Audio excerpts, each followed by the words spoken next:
¿cómo están? Espero que hayan tenido un puente bien chévere.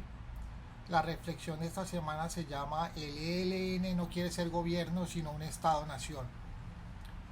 Cambiar el futuro en Colombia dependerá de que logremos cambiar las armas por la política y las rentas ilegales por una economía lícita que brinde oportunidades y prosperidad para todos. Sin embargo, la paz divide a los colombianos. Por ejemplo, unos exigen justicia penal y otros justicia social. Lo cierto es que debemos hacer énfasis en ambos paradigmas. Ahora bien, con el ELN se requiere de una negociación política, pero con los demás grupos armados bastaría un simple acuerdo de desmovilización, desarme y reintegración a la sociedad con garantías.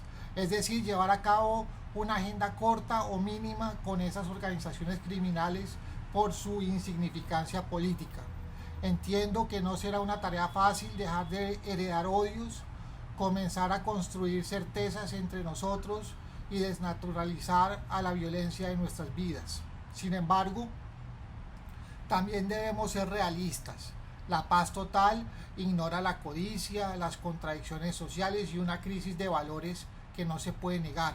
Así que a mediano plazo me conformaría con una paz parcial sin demasiadas expectativas en el futuro inmediato. En otras palabras, al ELN se le puede invitar a una compleja repartija del poder mientras se mantiene el ofrecimiento de la reinserción para las demás organizaciones criminales. Dicho de otro modo, en 3 años no alcanzaremos la paz total, pero debemos comenzar a darle continuidad a una política de negociación común. No sigamos desaprovechando las experiencias, las políticas públicas y los modelos desarrollados por gobiernos anteriores para la pacificación del país. Esa cultura sectaria que tanto nos caracteriza impidió, por ejemplo, que a Colombia llegaran grandes migraciones durante el siglo XX. Impidió que las guerrillas prorrusas, pro-chinas, pro-cubanas, pro-indigenistas, nacional populares, sandinistas y albanesas se pudieran unir, e impidió hasta hace 10 meses que por primera vez la izquierda democrática llegara al poder. No obstante, Alfonso López Miquelsen decía: hay que derrotar primero a la guerrilla para luego negociar con ella. Traigo esta frase a colación porque se percibe por parte del presidente Petro un exceso de zanahoria y de voluntarismo.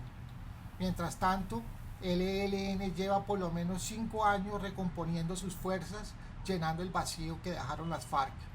Al mismo tiempo, el primer mandatario está desechando importantes variables como la correlación de fuerzas y el punto muerto o el empate doloroso para que eventualmente el ELN acepte firmar un acuerdo sensato.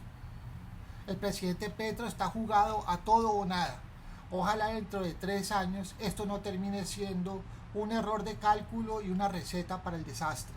Me parece más grave aún la idea de crear un fondo para que el ELN no secuestre ni extorsione, ignorando las lógicas de la revolución, de las rentas ilegales, de la endemia propia de los territorios, del poder del terror y hasta de la política misma. De tal manera que no quiero ser pesimista, pero la tregua provisional con el ELN parece ser la antesala de un nuevo pulso de fuerzas.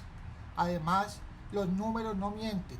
El crimen organizado y la delincuencia común se están tomando los pueblos y las ciudades.